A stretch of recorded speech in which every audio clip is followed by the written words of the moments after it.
வணக்கம் அன்பு உறவுகளே.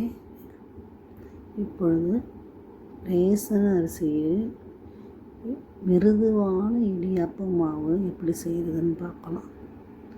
இதை ஒரு 4 மணி நேரம் ஊற வைக்கலாம். ரேசன் அரிசியை நல்லா தண்ணி ஊற்றி 4-5 வாட்டி நல்லா களையணும்.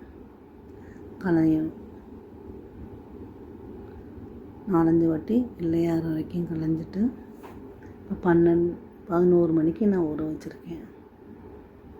12, 1, 2, 3 4 மணி நேரம் பக்கம் ஊறணும். ஊறி நல்லா தண்ணியை வடிகட்டிட்டு எடுத்து இப்போ மாவு அரைச்சிட்டு வரப்போகிறேன். மாவு அரைச்சிட்டு வந்தாச்சு. நல்லா சாஃப்டாக இருக்குது மாவு. பெரிய இட்லி பானையில் வச்சு நான் பெரிய இட்லி பானை வச்சுருக்கேன். அதில் போட்டு ஒரு வெள்ளை துணி போட்டு நல்லா ஆவியில் வேக வைக்கணும். சுடு தண்ணி கீழே பச்சை தண்ணி நல்லா கீழே ஊற்றி தண்ணி கொதித்த பிறகு மேலே ஊற்றி வைக்கணும். வச்ச பிறகு வச்சு மூடி வச்சுருங்க.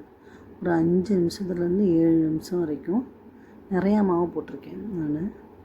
அதனால் 7 நிமிஷம் வரைக்கும் நல்லா ஆவியில் வேகணும். வெந்த பிறகு அதை ஒரு துணியை விரித்து போட்டு வெள்ளை துணி போட்டு அதை அப்படியே கொட்டிடணும். பார்த்து சூடாக இருக்கும், பொறுமையாக எடுக்கணும். இதே மாதிரி நான் 4 டைம் செஞ்சேன். பெரிய இட்லி பண்ணனால சீக்கிரமாக வெந்துருச்சு. 1 மணி நேரம் ஆச்சு. 1 மணி நேரத்துலேருந்து 1.25 மணி நேரம் ஆச்சு எனக்கு வேகிறதுக்கே. இது நல்லா தட்டின பிறகு சூட்டோடு நம்ம கொஞ்சம் சலிச்சிட்டோம்னா நல்லா கெட்டி சேராமல் இருக்கும். இடைந்து கீழே துணியில் ஒட்டி இருக்கிறது கெட்டியாக இருக்குது பார்த்தீங்களா, அதை தண்ணியை எடுத்து வச்சு நம்ம அன்றைக்கி அப்பயே கூட ஈவினிங் போல் இடியாப்பமோ கொழுக்கட்டை இதை செஞ்சு சாப்பிட்டுக்கலாம். சூட்டோடு சலிக்க முடியாதுனாலும் அப்படியும் அதை கரண்டியால் வச்சு நான் மசிக்கிறேன் பார்த்தீங்களா, அதுமாரி மசிச்சிட்டோம்னா அப்படியே கட்டி உடச்சி விட்டோம்னா தூளாயிரும். ஆனால் கொஞ்சம் கெட்டியாக தான் இருக்கும் சிலதெல்லாம்.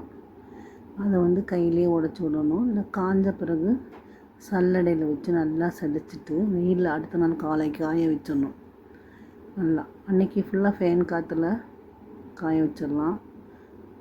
இல்லைன்னு காற்றால் விட்டுடலாம். அடுத்த நாள் நல்ல வெயிலில் காய வச்ச பிறகு அப்பப்போ கரண்டியால் கிண்டி காய வச்சிடணும். காய வச்ச பிறகு ஈவினிங் போல் நல்லா சலித்து அந்த கெட்டியாக இருக்கிறத மிக்சியில் போட்டு சுட்டு மறுபடியும் சலிச்சிட்டோம்னா மிருதுவான இடியாப்பம் ரெடி.